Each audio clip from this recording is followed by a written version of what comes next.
So we had an eventful morning. We planned to get up and head to a battlefield and have a relaxing day, hiking and exploring the area. However, Vince was out walking one of the dogs, and I woke up to the smell of electrical smoke. Fire! Fire!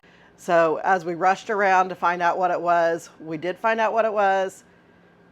We escaped without any much damage.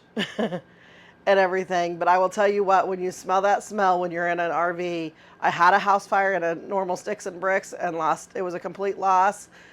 Flashbacks to that, flashes of every RV you've ever seen burned up along the highway or on Facebook. It is a scary, scary thing. So we're going to share what it was for us in hopes of calming you if it ever happens to you. So when Angela told me that she smelled smoke, we immediately started looking around. I looked in the garage, I took the panel off to look back where the heater is, the water heater, everything like that. Couldn't notice anything. So we noticed that the smoke seemed to be the strongest right here by the electrical panel, right down here. So I took the cover off, and that's when we found what we found. So after all the power was shut off and I started investigating, I took off the panel and I found that it was the converter. The converter, if you don't already know, what it's going to do is when you're plugged into shore power, it takes that 120 volt power and steps it down to 12 volt to operate everything that runs off of 12 volt power. So the smoke was billowing out from here when it was burned up. Your converter sits right here underneath your electrical panel. Luckily, thank you E-Trailer, I ordered it and they had it to me the very next day. And thank you to the tech that came out the first day to diagnose it, take it out, find out what it was, give me the part number, and the very next day when he came back out, installed it, and got us up and running again. Now's a great time to talk about fire safety in general. Fire safety is not a joke, son. We have a few things to keep us safe. One is the fire blanket. It's a glass fiber blanket that you pull out of this pouch and spread over the flames. It's good for a grease fire on your stove, even outside. We also have our fire extinguishers.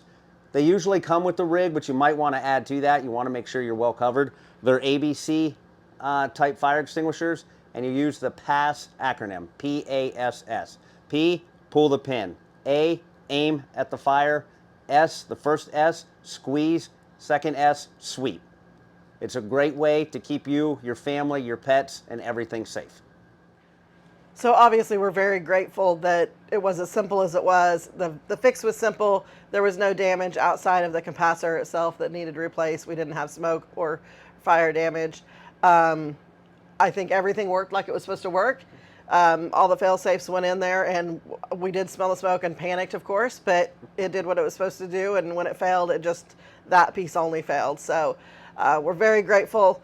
Unfortunately, a lot of people aren't as lucky, but we hope that you'll stay safe on the road and prepared with your fire safety. We also carry one of these in the truck itself too, in case when we're ever towing, or whether it's that we see somebody that needs help or we're towing and need to get something under control so that we can get the truck off the rig. We hope to see you on the road.